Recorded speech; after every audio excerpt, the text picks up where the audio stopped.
Baik dong. Waduh, semoga kalian semua dalam keadaan baik ya. Di episode ini saya Sri Amanda Saya Mufrih Nabil Suhilmi. akan mengajak kalian untuk mencari info atau menambah wawasan terkait dengan budaya barongsai. Dan yang pastinya kali ini kita dengan narasumber yang kece badai banget nih. Boleh, Coach, perkenalan diri dulu.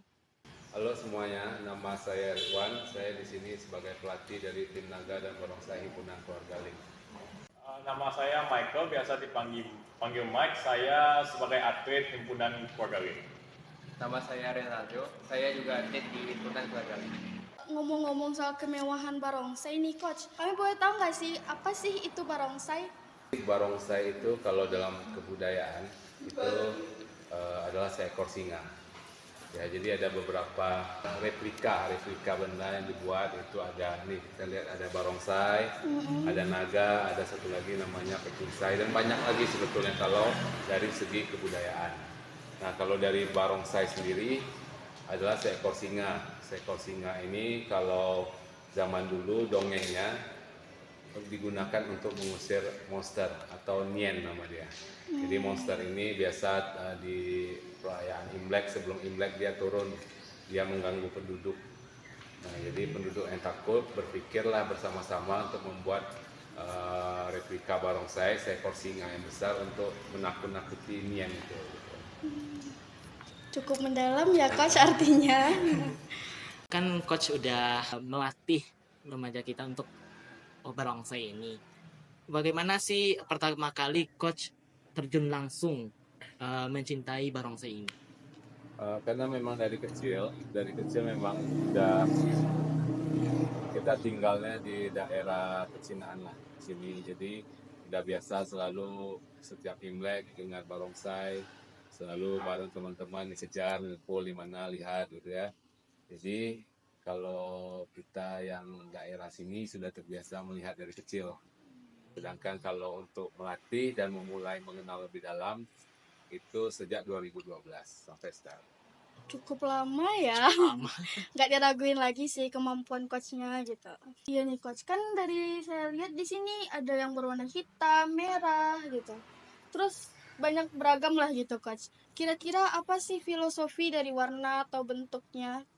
Kalau dari bentuk seluruh hal yang kita sebut dengan barongsai itu kita percaya untuk membawa energi positif. Jadi setiap Imlek itu kita gunakan untuk mengusir roh jahat, membawa rezeki gitu. Kalau dari perwarna secara umum psikologi, secara umum warna merah melambangkan apa gitu, semuanya banyak sekali. Jadi kalau di Imlek kita kan selalu pengen tahun-tahunnya itu lebih baik, lebih baik. Jadi menggunakan mungkin warna-warna yang cerah seperti merah atau kuning emas, membawa hoki ya kan. Nah, ini. Kalau untuk filosofinya berbeda-beda. Ini singa ini kita sebutnya di sini untuk bahasa kita ya, kita sebutnya mencuci. Jadi mencuci itu dia membersihkan hal-hal yang sudah terjadi di tahun lalu, yang burung-burung dibuang ya. Lalu berbeda dengan liong. Kalau liong ini dia lebih tinggi naga. Nah, dia bisa memberkati, memberi kehidupan yang jauh lebih baik lah dari tahun. Itu kan kepercayaan masing-masing. Iya. Keren sih coach. Cukup mendalam makna dan filosofi dari jadi kayak simbolnya gitu. Jadi nggak asal-asal bikin atau gimana. Ya, betul. Sebelum memainkan sebuah barongsai ini nih Coach, apa sih ritual-ritual khusus jika ada? Kalau dalam kebudayaan tentu ada ritual. Itu kan dari masyarakat terdahulu yang kita ikuti sampai sekarang. Untuk barongsai dan naga, kalau liong ini kita ada istilah namanya buka mata. Jadi buka mata itu benda mati, kita berkati dengan cara tradisi, kita percaya bisa diisi dengan roh positif ya, yang bisa mengusir roh-roh jahat itu. Kepercayaannya seperti itu. Memang sih coach, setiap budaya pasti memiliki ritualnya sendiri gitu. Terus di era zaman modern, kalau bisa dibilang sekarang tuh Gen Z. Tapi udah tukar juga ya gennya sekarang Gen beta ya? Iya. Sekarang tuh banyak remaja tuh yang dikit-dikit gadget. Kalau untuk entertainnya tuh dari HP aja gitu kan, Sosialnya Coach. kurang biasanya. Terus kayak nilai kebudayaan sudah ada beberapa yang sudah meninggalkan nilai-nilai kebudayaan. Menurut pandangan Coach nih, masih ada nggak sih remaja yang ingin tertarik di barongsai ini gitu? Tentu kita dari yang pelestari barongsai juga harus mengikuti zamannya. Betul. Jadi kita juga mengikuti bagaimana gadget berkembang. Kita bisa mempromosikan budaya kita lewat media sosial. Dan salah satu buktinya juga nih teman-teman kita, adik-adik kita ini kan para remaja. Mereka pun mengenal ini dari gadget, ya, video-video di media sosial. Kalau untuk ketertarikan menurut saya masih banyak yang tertarik. Buktinya karena kami dalam sasana kami bisa sampai sekitar 52 orang untuk dalam satu atraksi. Jadi cukup banyak. Dan itu Banyak. memang remaja dari kecil sampai yang cukup yang kuliah, yang umurnya ada 20-an masih bisa aktif di budaya ini. Berarti masih banyak gitu remaja yang masih peduli dengan budaya terlebih Tapi pada kita akan barongsai. mengenalkan kepada Iya. remaja ini barongsai itu seperti apa. Kami sebagai penonton nih Coach, penonton barongsai setiap tahun pasti ada di Klenteng, di kawasan Klenteng. Itu kami mengambil sesi hiburannya doang gitu. Tapi kami ingin tahu nih Coach, apa sih nilai-nilai positif selain sebagai hiburan gitu dalam pertunjukan barongsai ini? Sekarang perkembangan zaman ini tidak hanya kita di era budaya saja.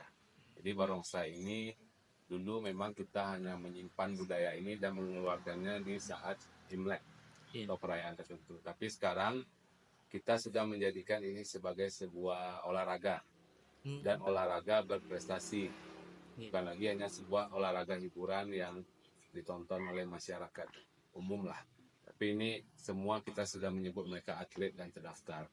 Kemarin kita dari Sasana LIM ini, Sasana Himpunan Keluarga LIM, kita sudah terdaftar di KONI Sumatera Barat. Nah, atlet ini pun terdaftar sebagai atlet Sumatera Barat. Keren banget ya Coach. Coach sebagai pelatih tentunya bisa mengerti dengan keadaan remaja-remaja atau atlet anak didiknya Coach. Menurut Coach sendiri, apa sih tantangan yang dihadapi oleh atlet remaja dalam mengikuti proses latihan gitu Coach?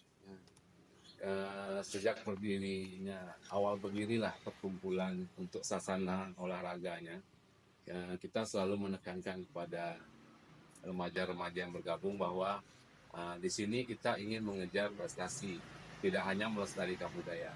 Kalau melestarikan budaya kita hanya setahun sekali. Tapi kalau prestasi kita bisa latihannya setiap hari. Jadi yang paling penting bagi remaja-remaja yang ingin bergabung dan ingin menjadi atlet itu adalah kita tekankan disiplin. Setiap atlet itu harus disiplin. Walaupun ini mungkin kita lihatnya sebagai sesuatu yang fun, sesuatu yang menyenangkan, sesuatu hiburan. Tapi kita tidak hanya berada di lingkaran hiburan saja. Kita sudah lebih dari sekedar hiburan.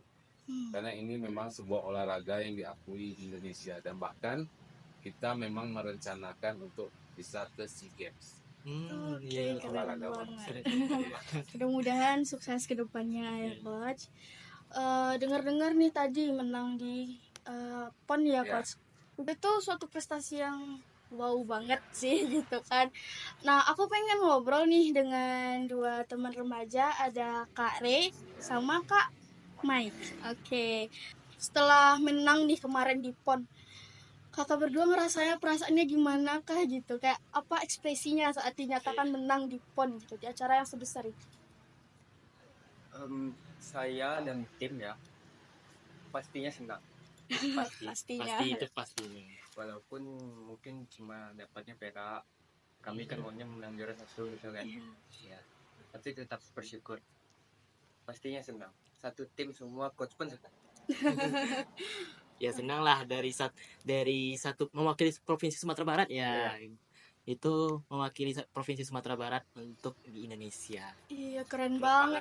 Jangankan untuk mewakili provinsi ya, mewakili sekolah aja kita udah bangga banget. Iya, betul. Apalagi ini provinsi. Kalau aku petantang-petenteng sih. Selanjutnya seperti apa sih proses latihan yang Kak Mike dan Kak Ray lakukan pada sebelum berlaga di PON? Kalau untuk latihan mungkin yang pertama yang kami fokuskan itu latihan fisik. Jadi supaya semua kami sekitar 11 orang semakin matang fisiknya. Jadi untuk 10 menit permainan kami tidak nampak lelah gitu. Mungkin sesudah fisik baru kita mulai ke set pertandingannya. Dari menit awal sampai menit akhir itu jika ada salah dievaluasi, jika ada yang kurang bagus kita poles-poles supaya semakin rapi. Cukup besar Iya perjuangannya sih, besar. untuk mendapatkan kemenangan, tidak semudah itu. Iya. Kemarin sudah memenangkan PON dan mewakili Provinsi Sumatera Barat. Kira-kira ada nggak dari kakak berdua pengen yang lebih besar gitu? Apa rencananya gitu, tahapan untuk kedepannya? Mungkin kalau untuk yang lebih dari PON ya mungkin menuju internasional ya. Tapi itu masih belum ada sampai sekarang, masih belum ada event yang skalanya internasional untuk tarian naga ini. Tapi mungkin untuk skala yang masih di dalam Indonesia, bisa seperti Kejurnas atau Kejurda, itu pasti kami akan ikut. Oke, semangat. Kan kakak berdua dan coach juga memenangkan PON, event olahraga terbesar di Indonesia nih. Bukan pasti memenangkan kejuaraan tersebut pasti tidak mudah. Apa sih pesan dari kakak berdua kepada remaja-remaja kita yang ingin terjun ke dunia barongsai dan mengikuti jejak kakak berdua nih? Kalau dari saya ya itu semua tergantung minat dari kita. Misalnya kita emang cinta dengan barongsai atau naga, jadi kita tekuni, kita misalnya di rumah kita datang latihan, kita merasa latihan ini kurang cukup, jadi sampai di rumah kita lihat video-video mungkin tim lain gitu atau negara-negara lain bahkan kan, jadi kita betul mendalami, kita tekuni gitu. Kalau dari saya pesannya ya untuk anak muda sekarang, kalau mau mencoba barongsai coba aja deh. Ya, coba ikut latihan. Berarti dari pesannya Kak Ray, coba aja dulu. Ya, coba aja. Iya, karena memang sih ada saya pernah baca katanya orang yang mencoba namun kalah itu akan datar, tetapi orang yang tidak mencoba itu akan terpuruk. Betul banget. Iya. Siapa tahu nanti bisa menjadi atlet kayak kakak berdua, Iya, kayak betul. itu keren banget loh. Bisa memenangkan PON juga nantinya. Iya. Karena kan kalau kita punya prestasi, mau melakukan apa saja itu bisa. Karena bisa memilih sekolah yang diinginkan, bisa memilih perguruan tinggi yang diinginkan, Iya, ketika betul, kita punya prestasi. Iya, betul banget. Nah, sudah berakhir sesi podcast kita nih, kakak-kakak dan coach. Nah, itu dia nih teman-teman semua perbincangan kita mengenai barongsai, mencari identitas diri remaja dan kebanggaan akan budaya. Nah, gimana nih menurut teman-teman semua? Jangan lupa untuk share pendapat kalian di kolom komentar ya. Saya Mufrih Nabil Zuhilmi, Saya Sri Amanda. pamit undur diri. Dan sampai jumpa di episode selanjutnya.